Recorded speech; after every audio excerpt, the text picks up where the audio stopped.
I think it's just about opening up the mind to the limitless possibilities of what your life could actually look like. You can live however you want to live. It's just a matter of getting out of your limitations, right?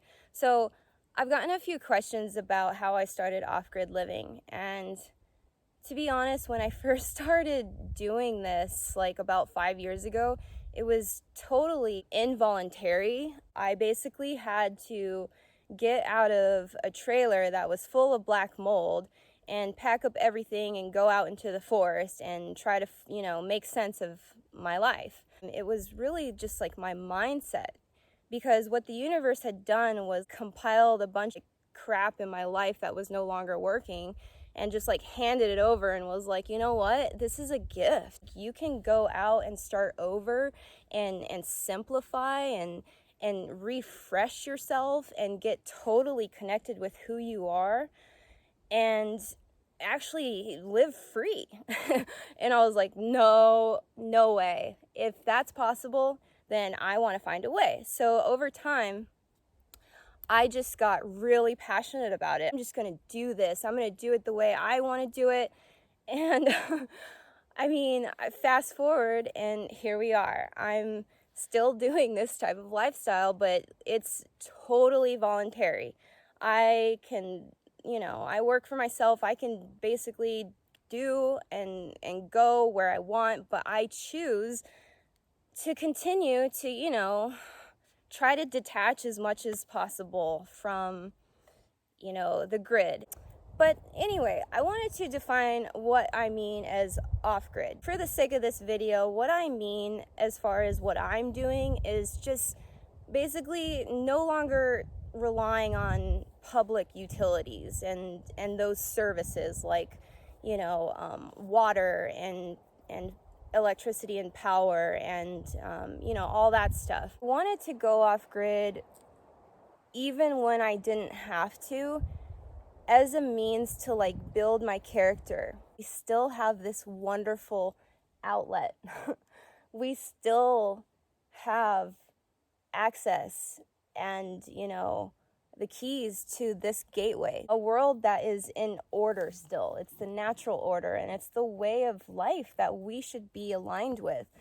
And that right there is why I kept going. Recently I helped out a friend.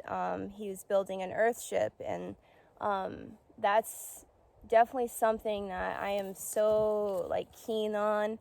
But I also have something else coming up shortly. So I basically have been shopping, trying to figure out where I stand, where I really want to be long term. And in the meantime, it's just been a blessing that I've had the freedom to kind of move around and to connect with all these different people that I've been meeting on my trip to see, where do I actually really want to be, There is going to be a time where I'm completely sustained off-grid full-time, and that has been my goal for many, many years. It's not so much the destination, it's about the journey, right? So here we are on my journey, and right now I'm completely comfortable in the situation that I'm in. I would say if you want to be super stealth, get, a small SUV or a truck with a camper, with a bed. And I don't know, I feel like there's really cool stealth ways to camp these days. People are doing it in Priuses. That's freaking amazing. Talk about stealth. I'm just saying, if you want to, really not have to have a major situation, you're just starting out with the off-grid thing, just start out in your SUV or your truck. That's how I got started, and that's how it works for me. I really like that ability to park real quick and not have issues with people watching. Also, it's with the big RVs and some of the bigger vans, you just have limited access to places in terms of parking. So I just want to put that out there. I'm not saying that I'm never going to upgrade to something that is bigger, but I will say if you're just starting out and you want to go off grid and you don't want to make a big deal, there's nothing wrong with just having a regular vehicle and making it work for you. Getting a propane stove, and just also getting the right bedding, sleeping situation needs to be on point, because that's the one thing that's going to like reset you from all the intensity of some of the traveling and your day. You always want to know that, okay, I have that bed, and it has to be comfortable enough where you get really deep sleep and can dream, because you want to stay dreaming and stay really healthy as well. So sleep is the most important aspect of that. So yeah, I guess I'm just like talking to you guys randomly about all this off-grid stuff. I have definitely taken my own precautions to protect myself in the utmost, secure way. Do not worry about me. So yeah, you want to stay safe. Absolutely. Number one. For me, off-grid living is all about being in the forest. I'm definitely a backcountry girl. So I study the weather. You really want to get comfortable with like GPS and the routes in your area.